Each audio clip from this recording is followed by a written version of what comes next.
Gold, trusted gold buyers. మీరు తాకట్టు పెట్టిన బంగారాన్ని విడిపించి ఈ రోజు ఉన్న మార్కెట్ ధరకు కొనబడను. 70, 72, 73 120కి వెళ్ళిపోయింది. అప్పుడు బైడెన్ ఫుల్ పరేషాన్ అయిపోయామన్నారంటే ఫోన్ చేసి మోదీకి, మీరు రష్యన్ ఆయిల్ కొనుక్కోండి, అది రీఫైన్ చేసి లోకంలో ఎక్కడైనా మీరు అమ్ముకోండి అని చెప్పారు. సో మన దగ్గర ఉన్న ప్రైవేట్ కంపెనీస్ కానీ, అది రిలయన్స్ ఉండొచ్చు, నయారా ఉండొచ్చు, అది కాకుండా మన పబ్లిక్ సెక్టర్ యూనిట్స్ ఉండొచ్చు, IOCL, HPCL, వీళ్ళు ఏం చేశారంటే మొత్తం రష్యా నుంచి $40 కొనుక్కున్నారు ఆయిల్, క్రూడ్ ఆయిల్. దాన్ని రీఫైన్ చేసి డీజిల్ కానీ పెట్రోల్ కానీ మనం ఈవెన్ యూఎస్కి అమ్మాము మనం. ఇప్పుడు చూడండి, మన వచ్చిన రిపోర్ట్లు ఏమంటున్నారంటే యుక్రెయిన్లో బిగ్గెస్ట్ డీజిల్ సప్లయర్ భారతదేశం అంట. ఇప్పుడు ఓకే, ఇక్కడ నుంచి అటు వెళ్తోంది. అది మన రష్యా నుంచి కొని రీఫైన్ చేసి యుక్రెయిన్కి ఇస్తున్నాం.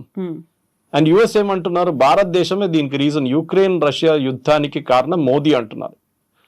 మోదీ ఎక్కడ వచ్చారు? చైనా వెనకనే ఎక్కువ ఆయిల్ కొన్నారు కదా, చైనా మీద ఎందుకు పెట్టలేదు ఆంక్షలు మీరు?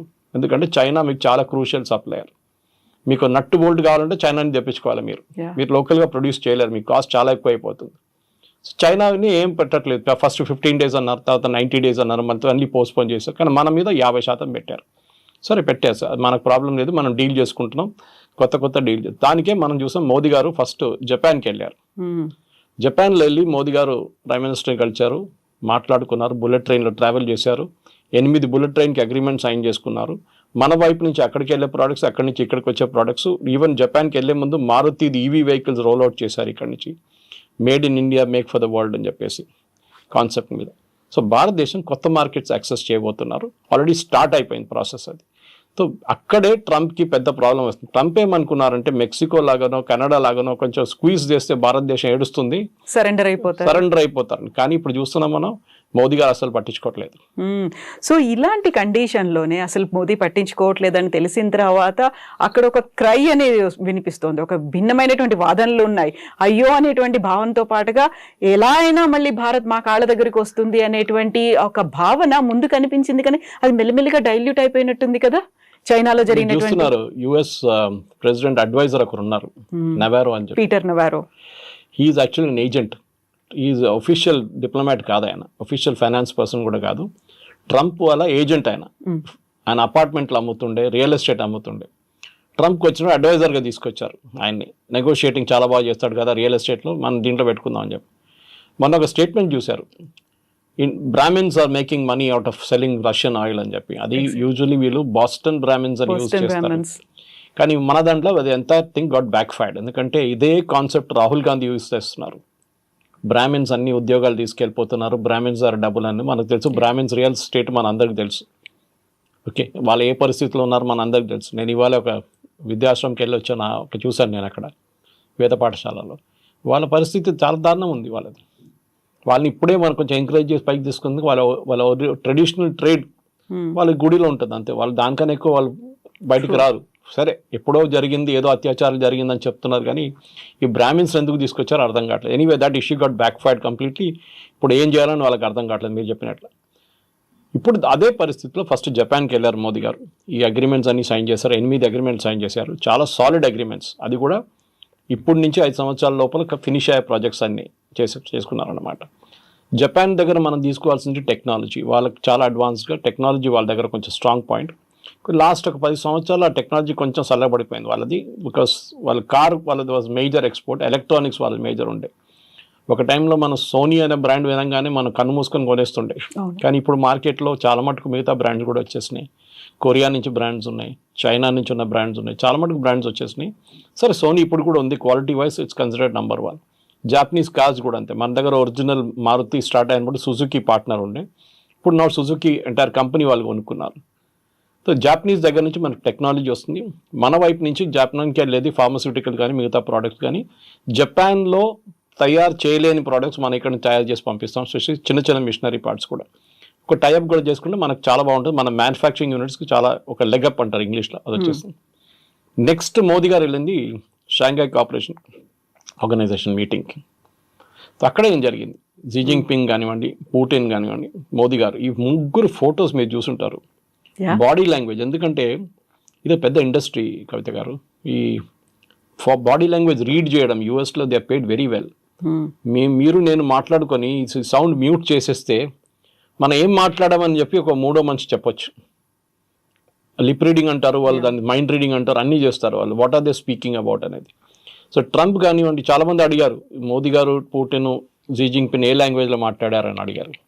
వాళ్ళు పక్కనే ట్రాన్స్లేటర్స్ ఉంటారు, వాళ్ళు ఇయర్ షాట్లో ఉంటారు, అంటే ఫోటో ఫ్రేమ్ కన్నా కొంచెం బయట నిలబడతారు కావాలని చెప్పి వాళ్ళు అట్లానే ట్రైన్ చేశారు వాళ్ళని. అది కాకుండా ఇంకో చాలా ఇంపార్టెంట్ ఫోటో మనం చూసాం. పుటిన్ అండ్ మోదీ, పుటిన్ కార్లో ట్రావెల్ చేస్తున్నారు. ఇట్స్ న్యూక్లియర్ ప్రూఫ్ కార్ అది. దాని మీద మీరు న్యూక్లియర్ బాంబ్ వేస్తే కూడా ఏం కాదు ఆ కార్కి. అట్లాంటి ప్రోడక్ట్, ఎందుకంటే బాంబ్ ప్రూఫ్ అంటే అందరు తయారు చేస్తారు. ఇప్పుడు మన దగ్గర తెలంగాణలో ఉంది బాంబ్ ప్రూఫ్ కార్లు, but that is a nuclear కానీ even bio hazard can handle అన్నమాట. బయో వార్ జరిగితే కూడా ద కార్కి ఇంపాక్ట్ ఉండదు. మోదీ కోసం ఫస్ట్ మనం చూసే ఒఫీషియల్ న్యూస్ ఇది, మనం పర్సనల్ చెప్పట్లేదు, ఏదో బీజేపీ వాళ్ళు చెప్పారు, ఆర్ఎస్ఎస్ వాళ్ళు చెప్పలేదు. కానీ పుటిన్ 10 నిమిషాలు మోదీ గారి కోసం వెయిట్ చేశారంట. కొంచెం లేట్ అయిపోయింది మోదీ గారు రావడానికి హోటల్ నుంచి. దాని తర్వాత వాళ్ళిద్దరు కార్లు వెళ్ళిన తర్వాత వెన్యూకి చేరుకున్నప్పుడు కూడా, ఎస్సీఓ వెన్యూకి చేరుకున్నప్పుడు కూడా మళ్ళీ 15 నిమిషాలు కార్ లోపల కూర్చొని మాట్లాడారంట. అఫ్ కోర్స్ ట్రాన్స్లేటర్స్ ఉంటారు కార్లో, వాళ్ళకని కాన్ఫిడెన్షియల్ ఉంటుంది, భయం మాట్లాడారు మనకేం తెలియదు. సో ఆబ్వియస్లీ ఆ బాడీ లాంగ్వేజ్ పుటిన్ కానీ మోదీ కానీ, అదే టైంలో జీ జింగ్పిన్ అండ్ మోదీ, వీళ్ళు ముగ్గురు ఒక ఆల్టర్నేటివ్ ఫ్రంట్ ఫామ్ చేస్తున్నారు. యుఎస్ చేస్తున్న బ్లాక్మెయిల్ వాళ్ళిద్దరు కూడా ఇంపాక్ట్ అయింది. రష్యాకి ఇంపాక్ట్ అయింది ఎప్పటి నుంచో, చైనాకు కూడా ఇంపాక్ట్ అవుతుంది ఇప్పుడు. సో ఒక ట్రంప్ని ఒక లెసన్ నేర్పియాలని చెప్పి వీళ్ళు డిసైడ్ చేసుకున్నారు.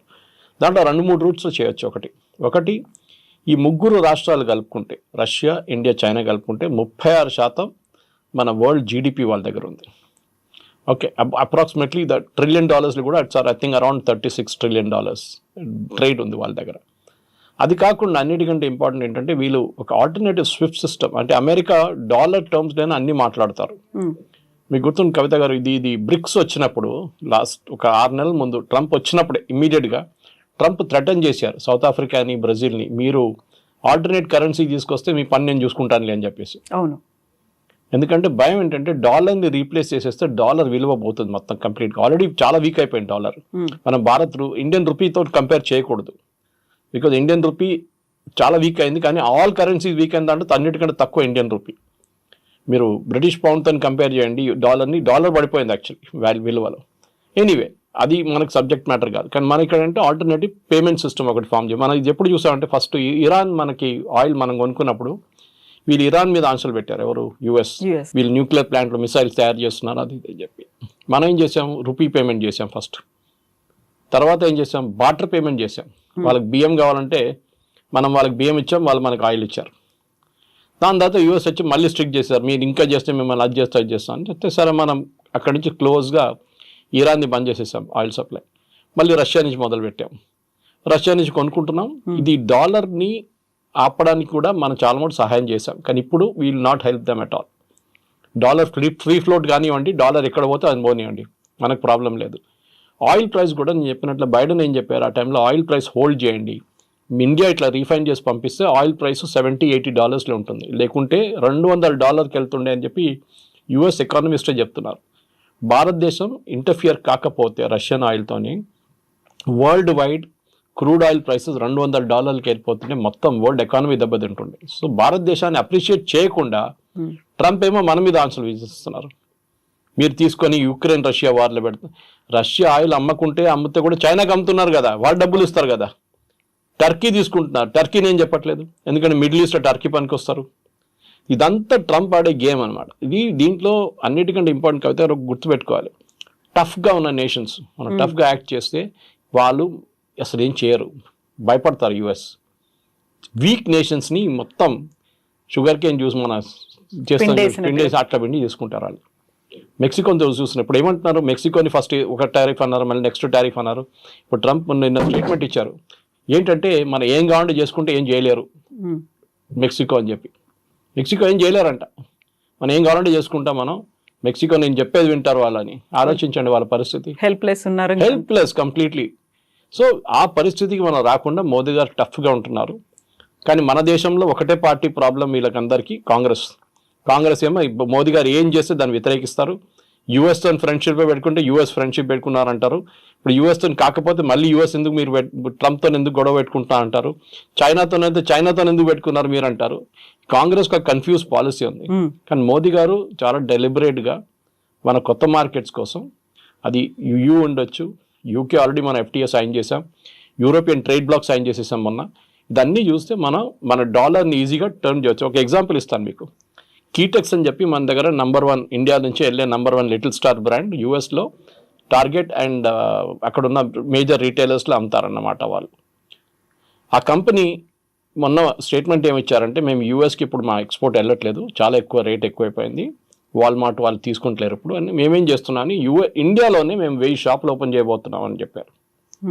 So Sabu Jacob whose MD of the company, మన వరంగల్లో పెద్ద ఫ్యాక్టరీ పెట్టారు. మేము అదే టర్న్ ఓవర్ మేము ఇండియాలో ఈ 1000 స్టోర్లతో తెచ్చుకుంటాం. మాకు మార్జిన్స్ ఎక్కువ ఉంది మాకు ఇక్కడ. అక్కడేమో చాలా వేఫర్ థిన్ మార్జిన్ ఆపరేట్ చేస్తున్నాం మేము. టార్గెట్ కానీ వాల్మార్ట్ ఎక్కువ డబ్బులు ఇయ్యారు, వాల్యూమ్ గేమ్ ఆడతారు వాళ్ళు. సో ఇప్పుడు ఇండియాలో స్టార్ట్ చేస్తే ఇండియన్ మార్కెట్ 140 కోట్ల మంది ఉన్నారు. We can sell the same product good price here in India అంటున్నారు వాళ్ళు. సో మన ఎకనామిక్ టైమ్స్లో కూడా ఒక ఆర్టికల్ వచ్చింది దాని గురించి. సో ఓవరాల్గా ఇప్పుడు ఏమైపోతుందో డొమెస్టిక్ మార్కెట్ మీద కూడా చాలా కాన్సన్ట్రేట్ చేస్తున్నారు మోదీ గవర్నమెంట్. దానికోసం GST రేషనలైజేషన్ వస్తుంది. ఇప్పుడు GST రేషనలైజేషన్ చాలా ప్రోడక్ట్ 0కి వెళ్ళిపోతుంది, లేకుంటే 5 లేకుంటే 18, ఈ 3 బ్యాండ్లో ఉండిపోతుంది అనమాట. సో డొమెస్టిక్ కన్జంప్షన్ కూడా పెంచితే మనం డెఫినెట్గా ఇంకా కొత్త మార్కెట్లు చైనా ఉండొచ్చు, రష్యా ఉండొచ్చు, యూరోప్ ఉండొచ్చు. సో ట్రంప్ని పక్కన పెట్టి ఇప్పుడు చూసిన మీరు చెప్పినట్ల సడన్గా ఇప్పుడు ఏం చెప్పట్లేదు వాళ్ళు అనుకున్నారు మనం ఇండియాని కొంచెం థ్రెటన్ చేస్తే ఇండియా పడిపోతారు, 100% పెడదాం రేపు అన్నారు. పెట్టండి, 100 ఎవరు కొంటారు? మీరు ఫార్మాస్యూటికల్స్ మీద ఎందుకు పెట్టట్లేదు? అవసరం ఉంది కాబట్టి. ఫార్మా ఎవరు అమ్మలేరు, మనం ఇచ్చిన రేట్కి ఇంకెవరు అమ్మలేరు యూఎస్కి. ఫార్మా మీద పెట్టట్లేదు. IT ఎందుకు పెట్టట్లేదు? IT మీరు యూఎస్లో ఇన్వెస్ట్ చేయాలన్నారు. నేను ఎగ్జాంపుల్ ఇస్తాను. మన CNN ఒక స్టోరీ వచ్చింది. యూఎస్కి షవర్ హెడ్స్, అంటే మన షవర్కి హెడ్స్ పాయింట్ ఉంటుంది కదా, అది చైనా నుంచి చాలా ఇంపోర్ట్ చేసుకుంటారు యూఎస్ కంపెనీస్ అందరూ. వాళ్ళ పేర్లు పెట్టి అమ్మేసుకుంటారు యూఎస్లో. ఆ కంపెనీ అక్కడి తీసుకుని డ్యూటీ అంటే ఓల్డ్ డ్యూటీ కట్టి తీసుకొస్తే కూడా ఇప్పుడున్న ఎగ్జిస్టింగ్ డ్యూటీ కడితే కూడా $139 ఒక షవర్ హెడ్ వస్తుంది. మన దగ్గర అంత రాదు. మన దగ్గర $2,000 పడేస్తే మంచి షవర్ హెడ్స్ వస్తాయి. 2,000 కూడా అక్కర్లేదు, $1,000 కూడా వచ్చేస్తుంది. ఎనీవే, అది యూఎస్ కాస్ట్ ఆఫ్ లివింగ్. అదే ప్రోడక్ట్ మీరు యూఎస్లో తయారు చేయాలంటే $259 అవుతుంది. సో ఈ కంపెనీ ఏం చేశారంటే ఒక సర్వే లాగా వాళ్ళు కస్టమర్స్ 25,000 కస్టమర్స్ ఉన్నారు వాళ్ళకు, రెగ్యులర్ కస్టమర్, వాళ్ళకు మెయిల్ పంపించారు. ఈ 2 ఆప్షన్స్ ఉందండి, చైనాని తెచ్చుకుంటే 139, ఇక్కడంటే 259, మీరు ఏం తీసుకుంటారు అని అడిగారు. ఒక్కరు కూడా యూఎస్ అని చెప్పట్లేదు, అందరూ చైనీస్ తీసుకుంటామేమంటున్నారు. US is out priced itself, ఎందుకంటే వాళ్ళ వేజ్ చాలా ఎక్కువ అయిపోయింది. అది వాళ్ళకు ఒక టైంలో అడ్వాంటేజ్ ఉండే, ఇప్పుడు డిసడ్వాంటేజ్గా మారింది. ఆ వేజెస్లో ఐఫోన్ కొనుక్కుంటారు, ఐప్యాడ్లు కొనుక్కుంటారు అనుకున్నారు, కానీ ఇప్పుడు బేసిక్ లివింగ్, డైలీ ఎక్స్పెన్సెస్, మీరు వెళ్ళారు మన యూఎస్, మీకు తెలుసు, డైలీ ఎక్స్పెన్సెస్ కోసం వాళ్ళు చూసుకుంటున్నారు. వాళ్ళు they are looking at how to survive. ఆ సర్వైవల్లో మీకు ఐప్యాడ్లు కొనడం, ఐఫోన్లు కొనడం కాదు. ఓకే, మీరు ఎట్లా బతుకుతారో మీరు అది చూస్తున్నారు ఫస్ట్ అన్నమాట. అది చాలా ఇంపార్టెంట్. సో ఆ పరిస్థితికి వచ్చినప్పుడు ట్రంప్ ఇప్పుడు ఏం చేయబోతున్నా చూడాలి. ఎందుకంటే నెక్స్ట్ 6 months యూఎస్ ఎకానమీ ఒక టైల్ స్పిన్లో వెళ్ళిపోతుంది కంప్లీట్గా. అసలు ఏం చేయలేకపోతారు యూఎస్ ఎకానమీ. ఎందుకంటే ఒకసారి రెసెషన్ వచ్చింది అనుకోండి, రెసెషన్ వస్తే అంతే సంగతి. ఇన్ఫ్లేషన్ వస్తే ఇంకా ఘోరం అయిపోతుంది. ఈ 2 ఫ్యాక్టర్స్ వస్తే యూఎస్లో, ఎందుకంటే ఇప్పుడు మీరు అమ్ముతున్న ప్రోడక్ట్, ఇప్పుడు ట్రంప్ వాళ్ళ అడ్వైజర్స్ ఏమంటున్నారు, మేము ఎంత $4 trillion ఈ 10 సంవత్సరాలు వీ కెన్ గెయిన్ అంటున్నారు. ట్రంప్ ఉండబోయేది 4 సంవత్సరాలు, మీరు 10 years గురించి ఎట్లా మాట్లాడతారండి మీరు? ఇంకో గవర్నమెంట్ వస్తారు, ఇంకో పార్టీ రావచ్చు, ఇంకేమైనా కావచ్చు, రేపు వీళ్ళ ప్రెసిడెంట్ వస్తే తీసేస్తాడు డ్యూటీలన్నీ. 4 trillion ఎవరు కడతారు? వాళ్ళ కంపెనీలు కడుతున్నారు. ఇండియా నుంచి మనం ఒక టీషర్ట్ పంపిస్తున్నప్పుడు $50 అనుకోండి, $50 మీద 50% పెడితే $75 అయిపోతుంది. $75 ఎవరు కడుతున్నారు? ఎక్స్ట్రా $25 కట్టేది అమెరికన్ కన్జ్యూమర్. కంపెనీ కడుతున్నారు, కంపెనీ అమ్మేటప్పుడు మళ్ళీ ఆ డబ్బులు సంపాదించుకుంటారు వాళ్ళు. సో ద ఫైనల్ లాస్ జరిగేది అమెరికన్ కన్జ్యూమర్ మీద. అది ఇప్పుడు కాదు, ఒక 2 నెలల్లో ఇప్పుడు తెలిసిపోయింది ఆల్రెడీ. ఇక్కడి నుంచి ఇంకా ముందుకు వెళ్తూ కంప్లీట్గా ఒక యూఎస్కి అక్కడున్న కన్జ్యూమర్కి ఇన్ఫ్లేషన్ మినిమం ఒక double-digit ఫిగర్లో వచ్చేస్తుంది. సో మనం ఇప్పుడు ఒక సేఫ్ గేమ్లో ఉన్నాము, మన స్ట్రాటజీ కూడా ఈస్ గోయింగ్ టు వర్క్అవుట్. అది ఎట్లా అంటే మెచ్యూర్ అప్రోచ్ ఉండాలి. ఇప్పుడు మనం మెచ్యూర్ అప్రోచ్ అంటే ప్యానిక్ చేయకూడదు. మనం చూసాం 50% పెట్టగానే ఉద్యానాలు బంద్ అయిపోయింది, తిరుపూర్ బంద్ అయిపోయింది, సూరత్ బంద్ అయిపోయింది, కంపెనీలన్నీ మూసేస్తున్నారు, కాన్పూర్లో మూసేస్తున్నారు అన్నది కాదు. ముందు యుఎస్ మార్కెట్ ముందు మనకు మార్కెట్లు ఉండే కదా. మీరు యుఎస్కి ఎందుకు వెళ్ళారు? మీకు వాల్యూ కొంచెం ఎక్కువ దొరుకుతుంది. మీకు $5 వెళ్ళే ప్రోడక్ట్కి మీరు ఇండియాలో అమ్ముకుంటే అదే $10 మీరు యూఎస్లో అమ్ముకోవచ్చు. దానికోసం మీకు ప్రాఫిట్ కొంచెం ఎక్కువ ఉంటుందని మీరు అక్కడికి వెళ్ళారు. కానీ రిస్క్ ఉంటుంది ఇట్లాంటిది. రేపు యుఎస్ మార్కెట్లో డబ్బు లేదనుకోండి కొనడానికి, ఎవరు కొనరు. Your product will remain on the shelf. Exporter అక్కడ ఇంపోర్ట్ చేస్తున్నాడు, బంద్ చేసేస్తాడు మార్కెట్, ఖతం అయిపోయిందని దివాలా అయిపోతాడు. సో దాట్ పొజిషన్కి రాకుండా మనం మెచ్యూర్గా రియాక్ట్ అయ్యాం. ఈ రీజనల్ కోఆపరేషన్తో చైనా కానివ్వండి, రష్యాతోని కోఆపరేట్ చేసుకుంటే మనం చేసుకుంటే మన మార్కెట్ క్రియేట్ చేసుకోవచ్చు ఇక్కడే. చైనాతో మనకు చాలా ప్రాబ్లమ్స్ ఉన్నాయి, లేదని లేదు. బార్డర్ ప్రాబ్లమ్స్ చాలా ఉంది, రిజాల్వ్డ్ ఇష్యూస్, అన్రిజాల్వ్డ్ ఇష్యూస్ ఉన్నాయి. కానీ నమ్మకమైన మిత్రుడా అనేటువంటి డౌట్ వస్తుంది కదా. అది ఇంగ్లీష్లో అంటారు, యువర్ ఎనిమీస్ మై ఫ్రెండ్ అంటారు. ఓకే, మీరు ప్రయారిటీ ఏంటి ఇప్పుడు? ఓకే, నమ్మకం ఉందంటే ఎవరు నమ్మచ్చు? యుఎస్ నమ్మచ్చా? నమ్మలేం కదా. 71లో ఇదేలాగా మన మీద శాంక్షన్స్ పెట్టారు. వాజ్పేయి గారు పోఖ్రాన్ 2 చేసినప్పుడు శాంక్షన్స్ పెట్టారు. Sanctions, not tariff. శాంక్షన్స్ అంటే మీరు కొనలేరు, అమ్మలేరు, ఆంక్షలు కంప్లీట్గా. ఆలోచించండి, థమ్స్అప్ ఎట్లా వచ్చింది పైకి? ఆ స్టోరీ ఇంకోటి ఇది. దట్ ఈస్ బికాజ్ కోకోకోలాని జార్జ్ ఫెర్నాండెస్ భారత్ చేసిన తరిమి కొడితే థమ్స్అప్ పైకి వచ్చింది ఆ టైంలో. మనం డొమెస్టిక్ ప్రొడక్ట్స్ ఎన్ని క్రియేట్ చేసాం మనం అట్లాంటిది. ఇప్పుడు యుఎస్ ప్రొడక్ట్స్ ఎన్ని వాడుతున్నాం మనం? రెస్టారెంట్ పాసిబ్లీ మెక్డానల్డ్స్ కానివ్వండి, KFC కానివ్వండి, పెప్సీ కానివ్వండి, కోక్ అనొచ్చు. మిగతా ఏం కొంటున్నాం మనం US products? We don't have any major share. Nike shoes అని చెప్పొచ్చు. Okay, they are all made in India. ఇప్పుడు రాయల్టీ చేస్తున్నారేమో, అది ఇంకో మాట. అది కానీ the main point right now, భారతదేశానికి కొత్త మార్కెట్స్ ఓపెన్ అయి చేస్తున్నారు. మోదీ గారు టిపికల్ సేల్స్ మెన్ లాగా తిరుగుతున్నారు. అదే ప్రధానమంత్రి పని, ప్రెసిడెంట్ పని అదే. ఏ దేశమైనా చూడండి, మ్యాక్రాన్ ఇండియాకి వచ్చినప్పుడు ఫస్ట్ వాళ్ళ ఎయిర్క్రాఫ్ట్ అమ్మడానికి ట్రై చేస్తారు. ట్రంప్ ఇక్కడ వెళ్ళితే వాళ్ళ ప్రోడక్ట్స్ అమ్మడానికి ట్రై చేస్తారు. జాపనీస్ ప్రైమ్ మినిస్టర్ అయినప్పుడు వాళ్ళ కార్లు, వాళ్ళ ఎలక్ట్రానిక్ ప్రోడక్ట్స్ మార్కెట్ చూసుకుంటారు. That is the job. ఇప్పుడున్న ప్రధానమంత్రి కానీ ప్రెసిడెంట్స్ కానీ అంటే యాక్చువల్ రోల్లో ఉన్న వాళ్ళు, నాట్ ద సెరమోనియల్ రోల్. మన దగ్గర president is a ceremonial role, కానీ prime minister is an active role. వాళ్ళ పని ఇది. వాళ్ళ దేశంలో తయారు చేసిన ప్రోడక్ట్స్ని ఇంకో మార్కెట్లో అమ్మడానికి ప్రధానమంత్రి is the best sales men. ఆయన చేయనియండి, 6 నెలలు వెయిట్ చేయండి, అప్పుడు చూడండి. తర్వాత ట్రంపే దిగొస్తారు. 6 నెలలు అక్కర్లేదు, 3 నెలలు దిగొస్తారు. ఎందుకంటే ఇక సీన్ దట్ బ్లాక్మెయిల్ పనిచేయట్లేదు, వీళ్ళు పట్టించుకోరు మమ్మల్ని. మళ్ళీ ఏం చేసుకుంటాం మనం? చలో జానేదో అని చెప్పి మళ్ళీ రిటర్న్ తీసుకుంటారు. లేకుంటే వాళ్ళు రష్యాతో వెళ్ళిపోతాడు, చైనాతో వెళ్ళిపోతారు, మాకు ఇంకా పెద్ద ప్రాబ్లం అదని చెప్పేసి. ఇక ట్రంప్కు అన్నిటికంటే పెద్ద భయం అది ఒకటే. వీళ్ళు ముగ్గురు కలిస్తే ఇంకొక ఆల్టర్నేట్ బ్లాక్ అయిపోతుంది. అది చాలా పెద్ద థ్రెట్ యూఎస్కి అనమాట. సో దానికోసం he will have to do a climb down. Problem is ట్రంప్కి సొంత ఒపీనియన్ లేదు. వాళ్ళ చుట్టుపక్కల అడ్వైజర్స్ ఉన్నారు చూడండి, ఆల్ హాట్ హెడెడ్ ఫెలోస్. వాళ్ళు ఇస్తున్న అడ్వైజ్ మీద నడుస్తున్నారు.